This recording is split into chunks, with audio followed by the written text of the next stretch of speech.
My friend came up a couple of weeks ago and showed me everything that I need to know to put the engine in this plane. So we're gonna do that today. But the work table and the workspace has gotten very messy over the last week or so. So I'm gonna have to clean that off. Should only take 5 or 10 minutes, which gives you just enough time to go below, hit like, subscribe, and share the video to anybody that you think might want to watch somebody restore a Cessna 182 from Top Flite.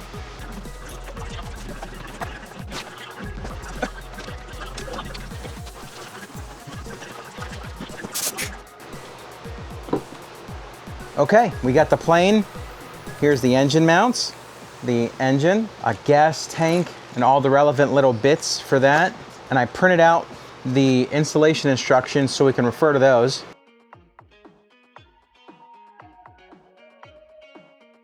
Let's find a piece of wood first.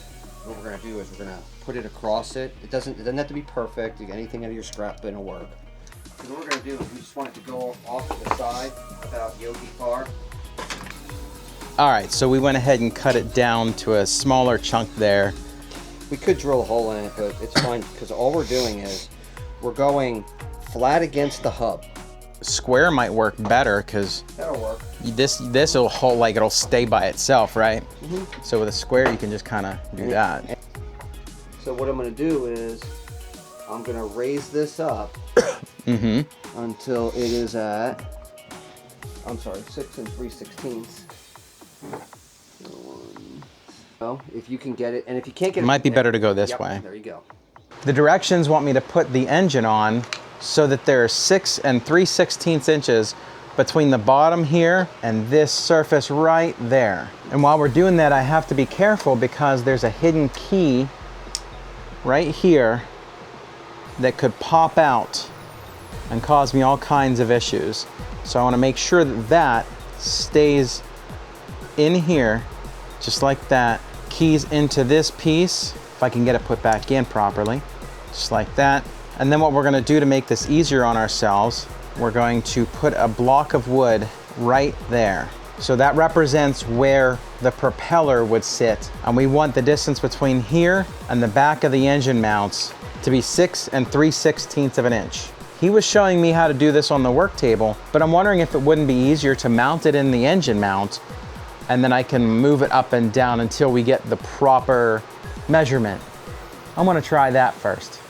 First thing I gotta do is bolt the engine mount to the firewall, but there's no mounting screws. So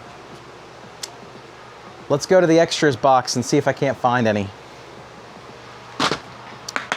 Pop her open and see. There's some engine mount screws there. There's some bolts here that might be right. These look to be typical mounting bolts. We're gonna try these guys. I believe I want to have this engine in here so that the cylinder faces the passenger side. That's based on the fact that the servo arm is over here, and here's my coupler arm that'll connect it to the servo.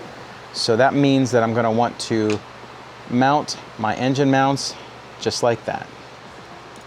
We'll start with one, and then we'll get the rest in after that. And 4. We want the engine mount to be able to open up a little bit because right now I can't fit my engine between the 2 arms. So I'm just going to loosen all my screws a little bit. And now it can spread open. There we go. That's pretty good spacing right now. So I'm gonna go ahead and tighten down some of my bolts. Just to have one less thing that's moving on me. So I need to find a way to clamp this on here so that we can measure and move it up and down a little bit. I found these tiny little Jorgensen easy holds, and I think they might do the job. There we go. Make this easy on myself, I just put a piece of blue painter's tape on my ruler at 6 3/16 inches. And I don't think I can get that any closer. That's basically perfect. So I think we're gonna go ahead and tighten this down, put another clamp on the other side, and then we'll move on to the next step. Now we're gonna take my marking pen and we're gonna attempt to put a mark down there on that black plastic.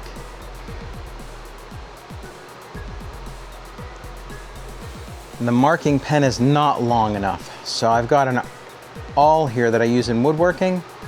We're gonna use this instead. And I'm gonna go in here and scratch a circle around.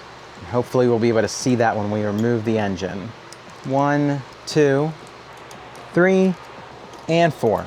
And if we did that properly, we'll be able to see some scratch marks on the engine mounts here. Nice, that looks perfect. I'll show you what I'm saying. Right there. That one's a little harder to see, but there's one right there, and that one I don't think is showing up on camera, but there's one right there. Now we can pull the engine mount back off and hopefully drill those holes as straight as we can.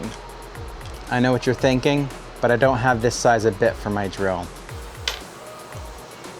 I want to use every tool at my disposal to make this as accurate as possible, so I'm going to go ahead and use the drill press. I've chosen a drill bit that's just slightly bigger than the bolt. We're going to do a test hole in a piece of wood, make sure that that fits okay, and then if it does, we're going to go ahead and make it permanent on the engine mount.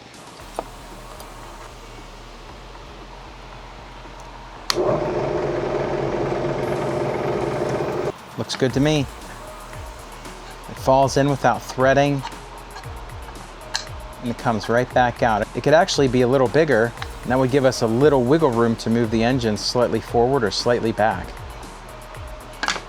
Now we're going to mark the center of the holes with our awl, and that'll give the drill bit a place to start so it doesn't wander around and put the hole in the wrong place.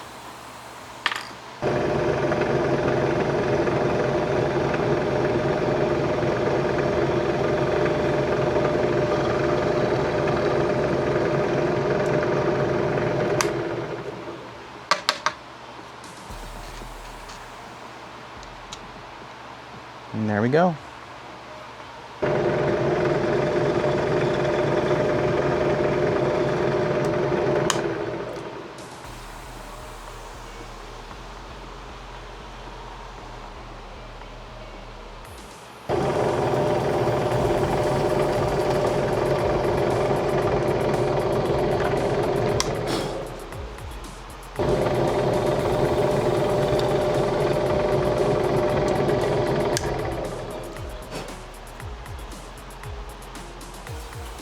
We got the engine mount back on the plane, so now we can slide the engine on. We'll attach it with the 4 mounting bolts, and then we'll see how the cowl fits on here and see if we have to do any adjustments.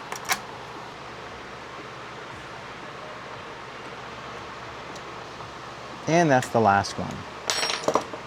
Let's find the cowl and see if that'll work out for us. There, we're lined up with all the holes, and we've got a healthy amount in front so that there's no chance that that propeller would hit the cowl. I think that's job well done. The engine's in, so we can cross that off the list. The next thing I gotta do is put a gas tank in here, but I'm not gonna do that today. So if you wanna see that video, make sure to hit the bell notification icon. That way when I release a video, you'll hear about it. While you're down there, hit the subscribe button, hit the like button, and leave a comment. And if you know somebody else who'd like videos like this where I restore planes that need a little bit of work, share my videos with them. I'm trying to grow my channel, and I'd love to have more people watch my videos. So until next time, we'll see you later.